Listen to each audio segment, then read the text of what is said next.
Thank you all for being here today. This is so exciting that this room is just packed with supporters.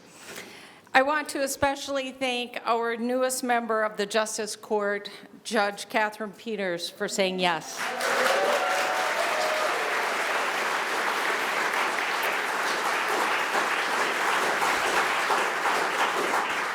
For those of you who don't know, I got a second chance.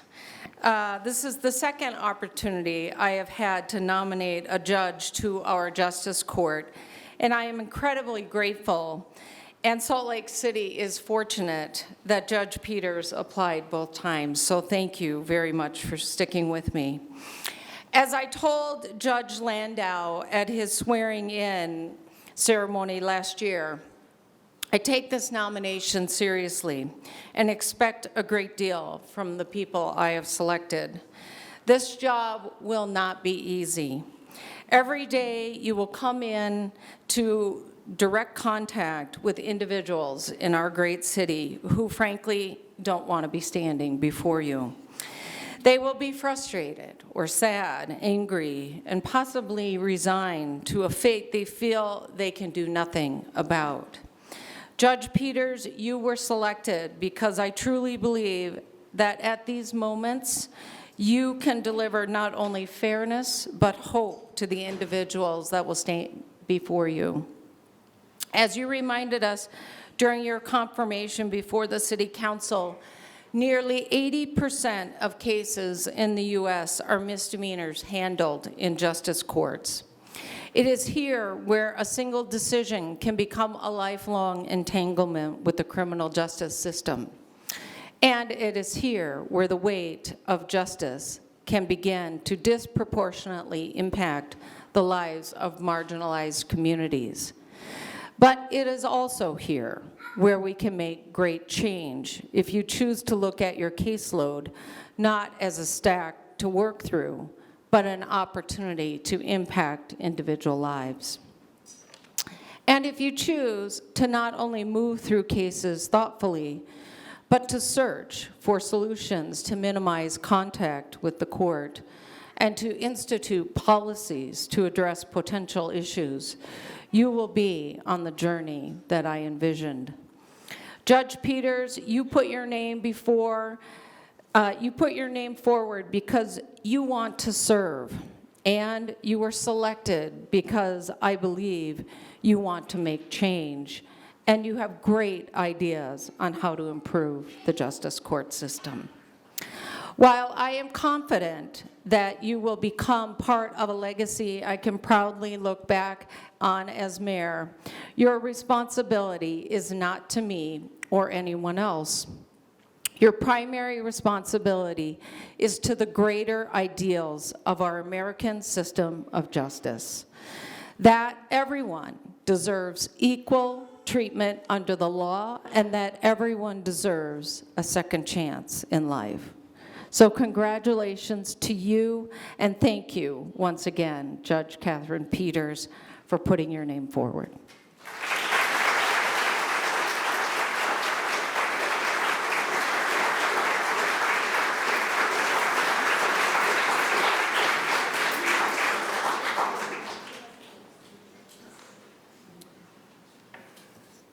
Welcome. I think most of you know who I am. I'm Katie's brother, and it'll be nice to, I guess, now be referred to as the judge's brother. So I'm looking forward to that opportunity. I'd like to welcome you all here today on behalf of Katie and her family, and take the opportunity to thank the mayor for her wise choice, and the city council, if there's any city council members here, for their additionally wise choice in confirming Katie to the Salt Lake City Justice Court. As I was thinking and what to say here today, and what Katie, means to me, I guess. Obviously, she's my sister, but more than that, I thought that Katie's a friend, and she's not just a good friend; she's a great friend. And I think all of you here today can agree with me on that. And so, what does it mean to be a great friend? And being a great friend is someone that, they're loyal, they have the quality of being loyal, honest, they're fair, They're not self-interested. They give good advice. They give and sacrifice their time and they put forth efforts in fostering that friendship. And I thought, Katie has always loved Salt Lake City, and she's going to be a friend of the court, but she'll also be a friend to everyone that appears before her because she's honest, she's fair in how she handles things, and she has the judgment to listen. She has the demeanor to make an informed decision. She's not going to act irrational or have a lot of emotion built into that. I mean, she's an emotional person, but when it comes to issues that go before you, life issues, family issues, friend issues, professional issues, Katie's always been there as a person to give sound advice, and I think she'll do a great job as Salt Lake City Justice Court judge in rendering fair, honest, and sometimes difficult decisions affecting the lives of the community. And I think we'll all be better served as a city because we'll have Katherine Peters as a friend of the city and sitting on the bench.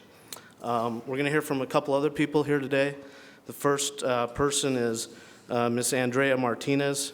She's worked with Katie in the Salt Lake County District Attorney's Office, and then she's also worked across aisles with Katie, or worked against her, I guess, in the adversarial system now that she's with the Salt Lake Legal Defenders Association. So with that, I'll turn the time over to Miss Andrea Martinez.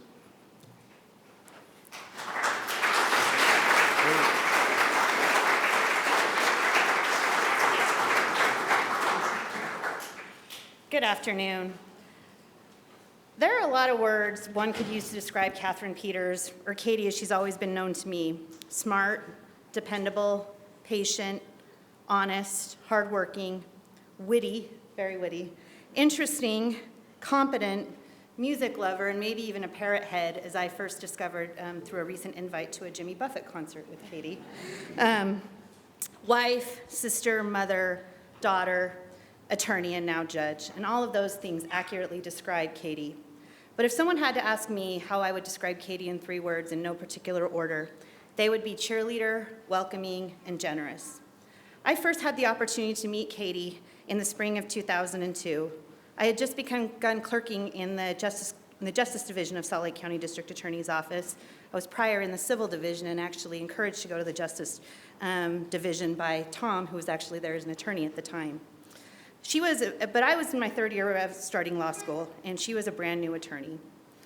And for you lawyers out there in your 3rd year of law school, you know that the last one is just about getting through it. And I was a first-generation college student and law student to boot. I had already decided that my career path of working in criminal practice and wanting to make a good impression in hopes of landing a job at the DA's office. I was willing to work hard and take advice from whomever believed that I could actually do this, because at that time I really didn't think I could. And I was lucky enough to be paired with Katie, who had always encouraged me not to be afraid in court. I was assigned during the 3rd-year practice rule to be in the Salt Lake County Justice Court with Katie, and we did trials together, and she always encouraged me to continue and believe that I could. One of the first things I also remember about Katie, which is somewhat related to her family, is I remember running into Katie in a restaurant my 3rd year. She was having dinner alone with her father, Bill Peters. And I knew who Bill Peters was because I had worked in the county tax, worked in county tax in the Civil Division as a clerk. And if for those of you who don't know Bill Peters, and I know many of you do, he was an expert in local county tax law here. And the first thing I did is I was a little afraid as a law student and seeing an attorney there that I knew, and Katie had encouraged me to come over and walk over to her.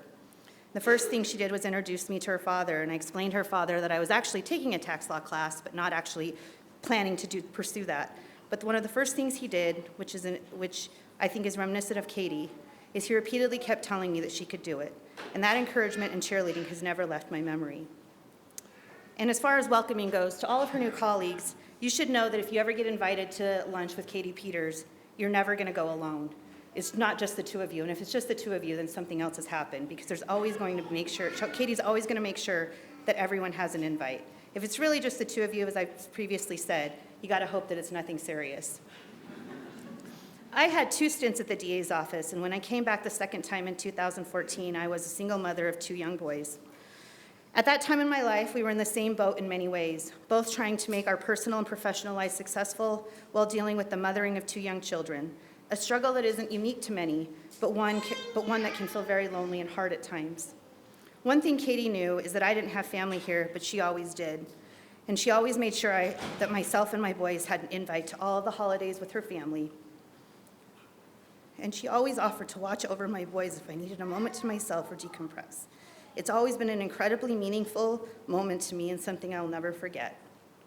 Last but not least, Katie Peters is one of the most generous people I know.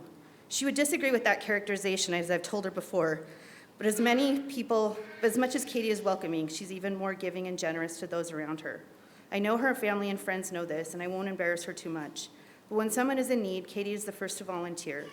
I've always been incredibly lucky to call her a colleague, whether we work together at the DA's office or have been opposing parties. But I'm also incredibly lucky to call her as a friend.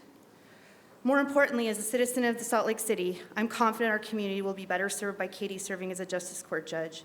As most of you know, the justice courts are the front line of the criminal justice system. Many of the people coming into the courtroom struggle with indigency, mental health issues, homelessness, and drug issues. I know she will treat those that come before her with the same cheerleading, welcoming, and generosity that she has brought to my life. Congratulations to Katie, and especially the citizens of Salt Lake City.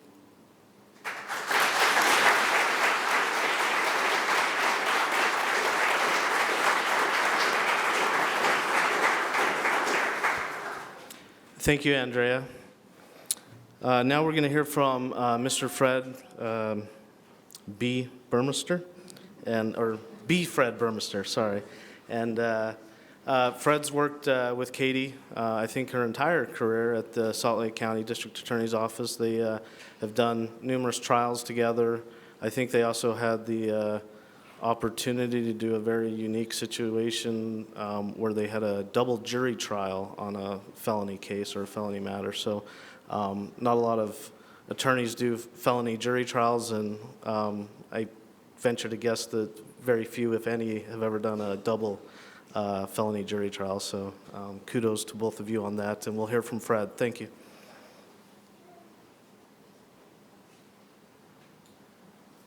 Mayor, Catherine. When you first asked me to talk, I tried to think about what to say, and clever guy that I am, I said, I think I'll talk about Catherine, and but also something that's relevant to this occasion.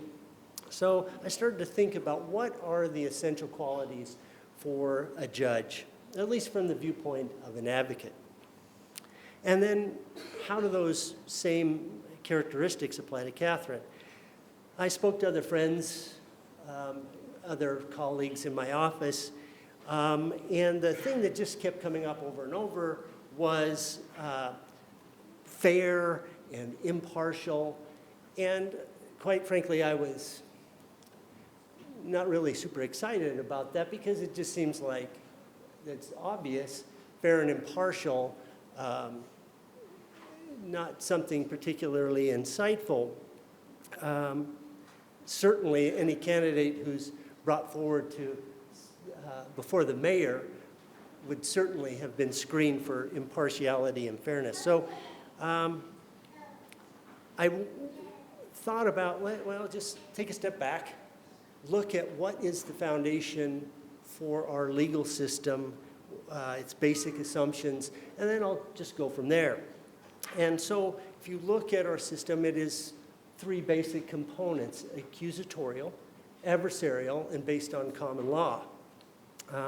And so if you look at that, it becomes obvious why that system relies on a judge that is impartial in her application of the law to the 2 disputing parties, the 2 adversaries, one of whom has accused the other of some wrongdoing.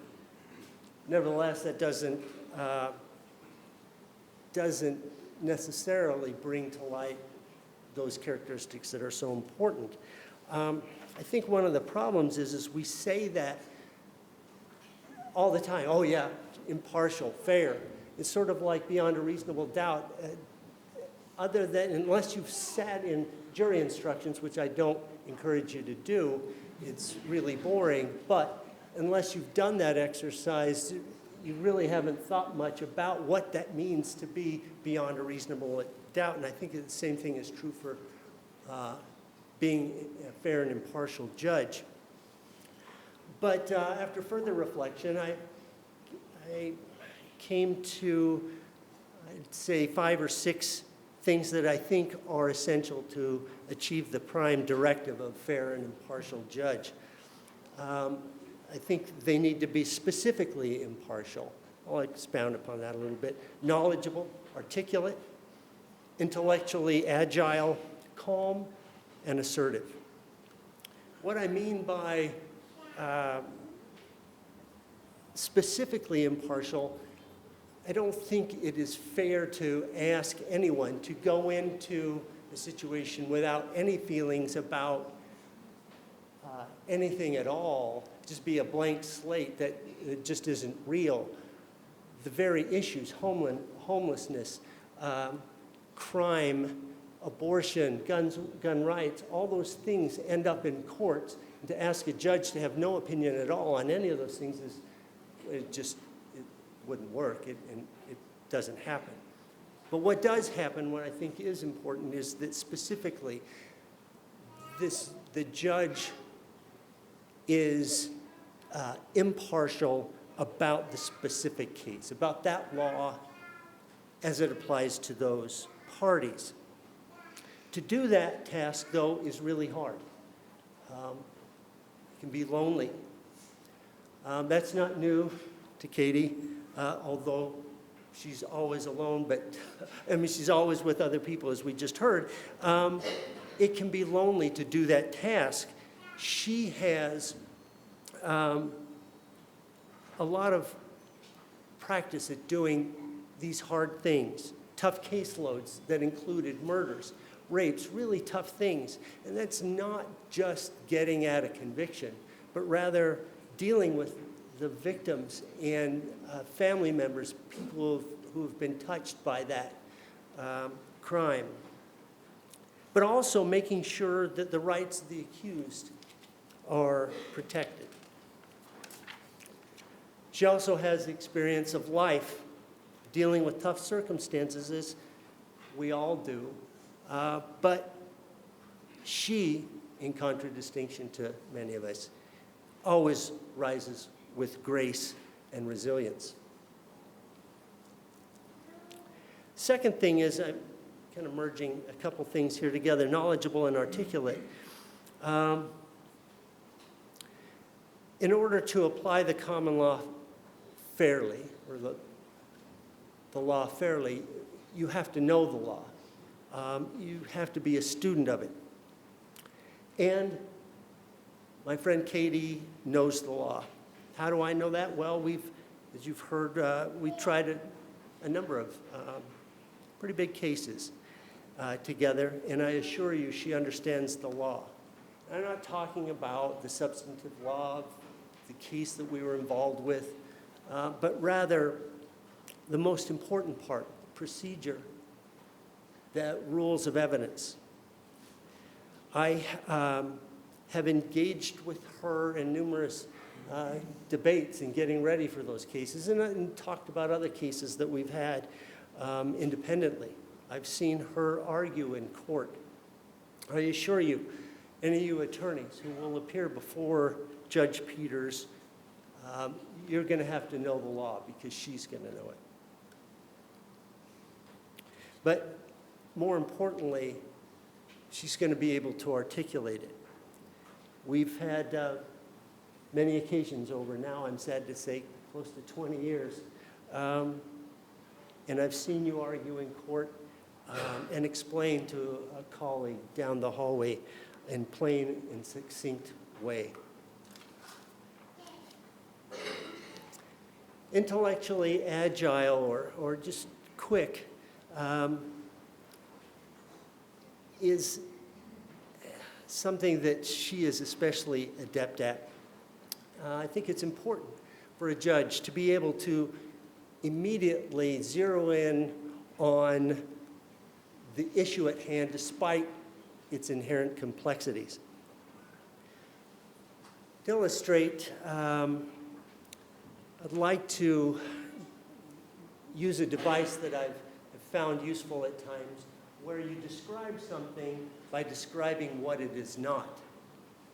Katherine is not just smart and articulate, she's quick as well. In contradistinction, I'm not. So one of the cases that we tried together, I won't delve into the facts too much, but suffice it to say, Dion Clopton shot and killed Tony Fuilama on, importantly, December 2nd, 2002. The issue in the case was whether Tony's fiancée, who was standing right next to him, was correct in her identification of Dion Clopton as the shooter. During closing arguments, we made a number of arguments. One of those that I used was the argument that some events are just so profound that they're forever on their mind and they know all those details.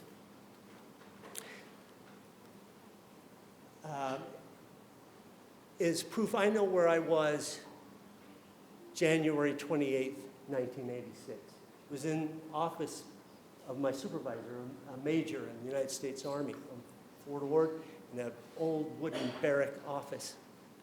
When one of my colleagues, a captain, came in and said, "Hey, did you hear about the Challenger?"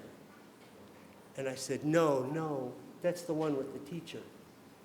And so we've all experienced those things, and for me to go that far back would have been out of touch with most of the jurors, I'm sure. So I used 9/11. And so during my closing, I said, we all remember where we were, and then I, of course, said the date.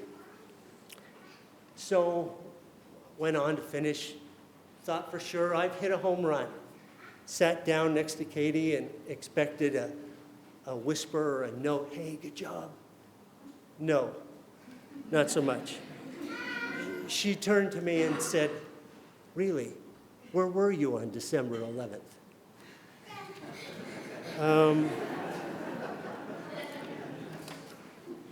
Calm demeanor is also important. You must have a composure of a poker player.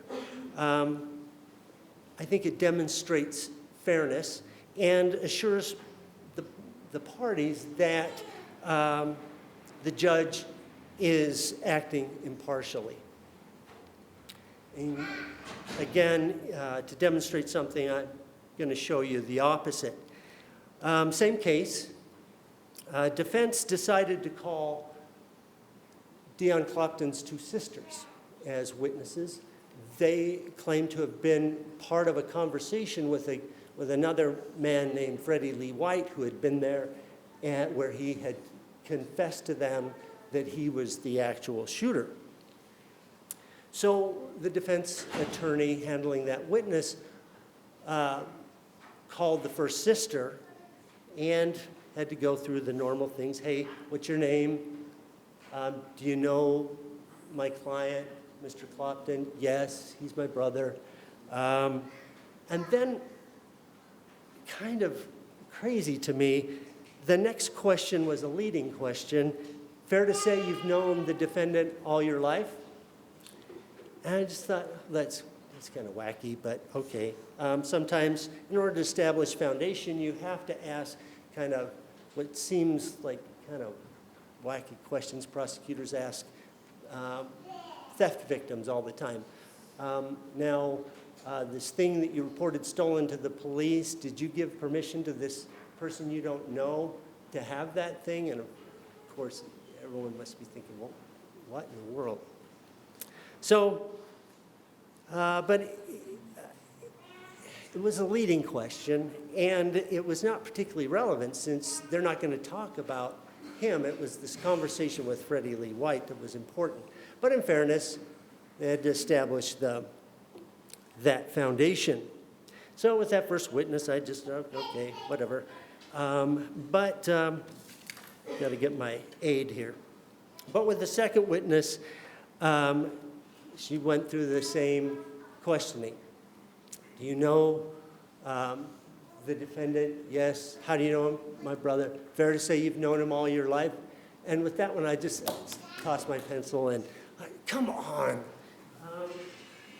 Well, as it turns out, this witness was Katie's witness. It's none of, I don't know why I was so attached to it, but in contrast to my non-poker face response, she sat calmly and appropriately throughout the examination.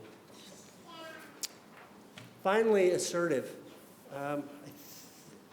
This to me seems like the most important characteristic of a good judge.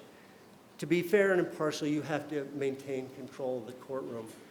To cede control of the courtroom to either one of the parties or both, by definition, the process is no longer fair and impartial. This too can be scary and lonely, often easier in the short term though, because you want to be friends and not do something that is negative towards one or the other. But this is not Katherine. Katie is a leader. I know she will listen to the facts. She knows the law, but she's going to apply it equitably. Then with calm and sure judgment, she'll articulate that holding and magically combine grace, humility, and strength. The citizens of Salt Lake City can be confident they will have in Katherine Peters a judge who is truly fair and impartial.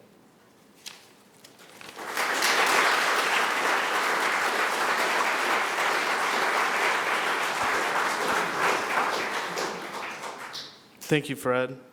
So after our next speaker, I won't have another opportunity to get up here.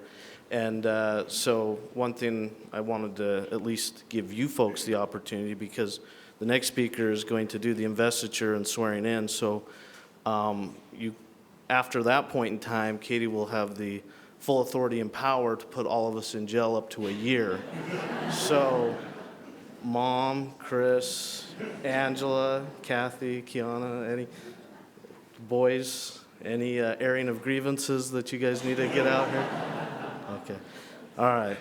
I guess you're good, Katie. So next person we'll hear from is the Honorable Robert G. Nill, 2nd District Court Judge and a good friend and former colleague of Katie's. So, Your Honor.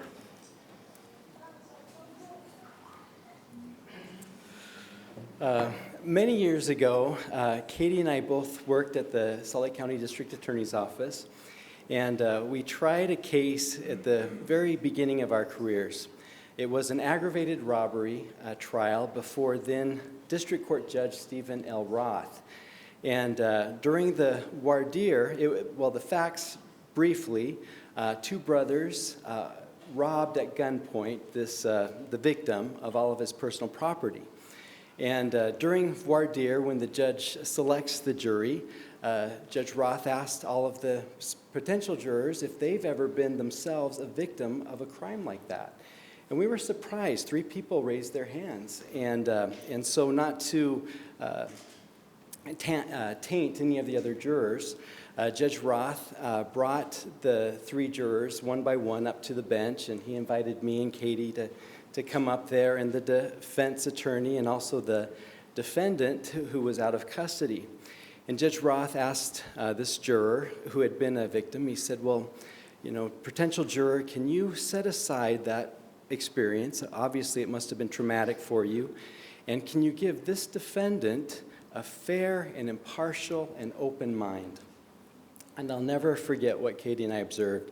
The juror looked at the defendant up and down with obvious disgust and said, I've already made up my mind.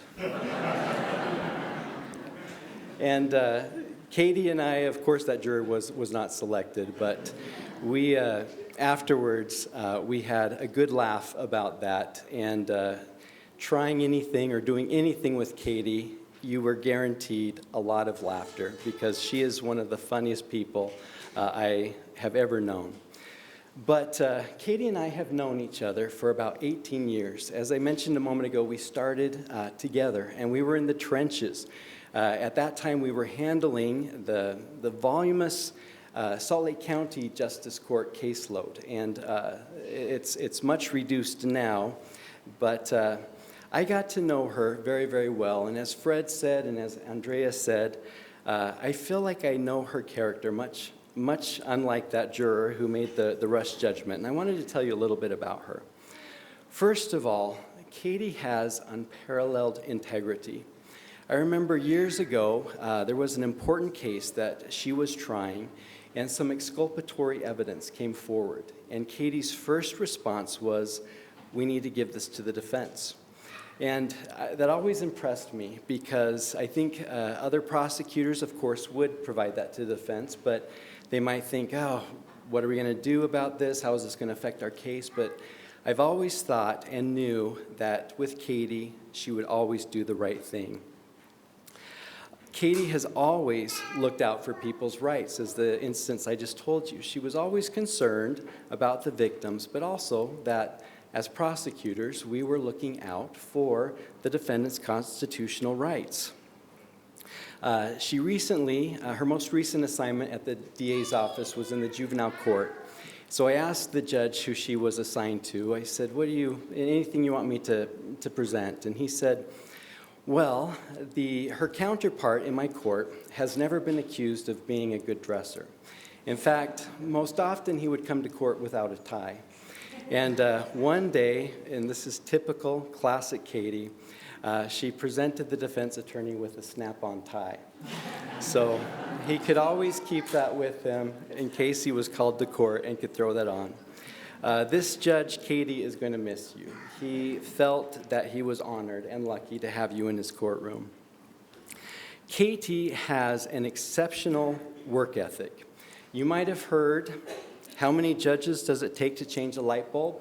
Just one, but 2 lawyers have to explain how to do it. That will not be the case with Katie. She will be instructing the lawyers how to do it. Katie is also very intelligent, and as both Fred and Andrea have said, I have never seen someone with a sharper, quicker mind. She is an amazing cross-examiner, and nothing gets past her. I always felt bad for her kids when they become teenagers because they're not going to get anything past her. Also, the people who come before her, they're going to have a tough time. Katie's intelligence, she's also one of, as Fred and Andrea said, one of the most intelligent people I've known. I wanted to tell her, Katie, as a judge, you will develop an unnatural curiosity about what is being passed in the city council, the legislature. You'll just be interested in what laws are coming because your job is to interpret them and apply them in the cases before you. So you will learn firsthand this adage. People who love sausage and love the law should never watch either being made. Katie is also incredibly talented at working with and bringing people together. Juries will love her as she seats them. She will be very adept at voir dire, much like the judge who asked the potential juror, "Is there any reason you could not serve as a juror in this case?" The juror said, "I just can't be away from my job that long." And the judge said, "Well, can't they do without you at work?" And the juror said, "Yes, but I don't want them to know that." Katie has a superb poker face, and anyone at the DA's office knows that because of the many, many, many jokes she has played on people.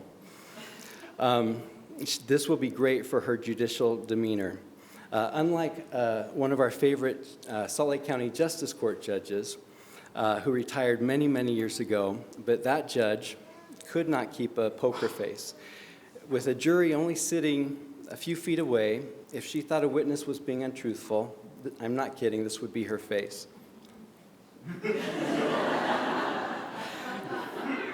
Katie won't be like that.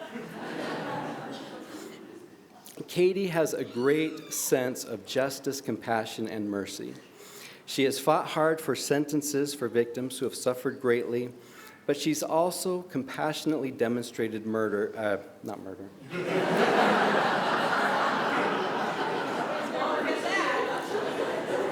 Mercy. Very big difference. Her sentencing will be fair and firm, much like the judge who was sentencing a woman who was arrested for theft. When she went before the judge, he asked her, "What did you steal?" She replied, "An emerald ring." The judge asked, "Well, how many stones were on the ring?" And she said, 3. The judge said, "I'll give you 3 weeks in jail." Before he could proceed with the hearing, someone in the back was catching the judge's attention, and it was her husband. And the judge said, "What is it?" And the husband said, "She also stole a string of pearls."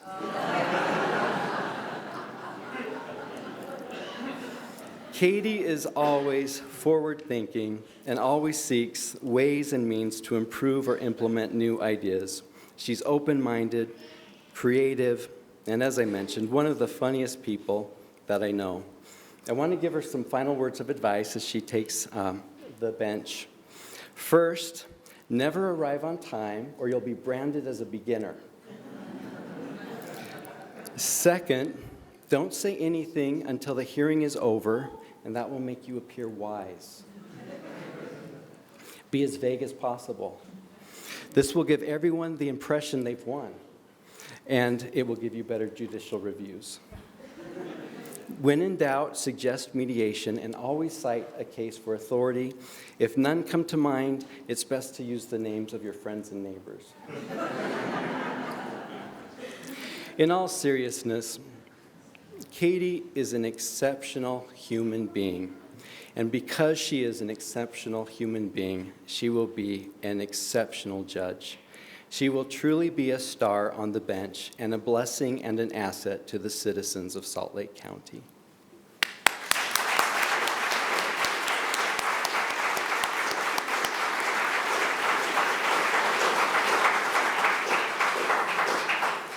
So now, as we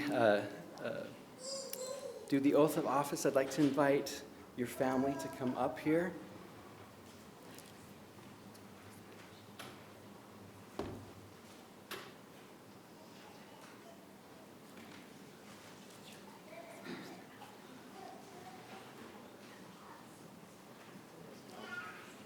All right, I will administer the oath and then the robe. All right. I state your name. I, Katherine Peters, Having been appointed to the office of Salt Lake City Justice Court Judge, do solemnly swear that I will support, obey, and defend the Constitution of the United States and the Constitution of the State of Utah.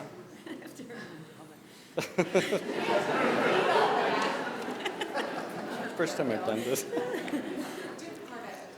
Okay. Good idea. Where do we leave off? I, Katherine Peters, Having been appointed to the office of Salt Lake City Justice Court Judge, having been appointed to the office of Salt Lake City Justice Court Judge, do solemnly swear do solemnly swear that I will support, that I will support, obey, and defend the Constitution of the United States obey, and defend the Constitution of the United States and the Constitution of the State of Utah, and the Constitution of the State of Utah, and that I will discharge the duties of my office with fidelity. and that I will discharge the duties of my office with fidelity.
Thank you, everyone. Thank you, Mayor Biskupski, City Council, and honored guests.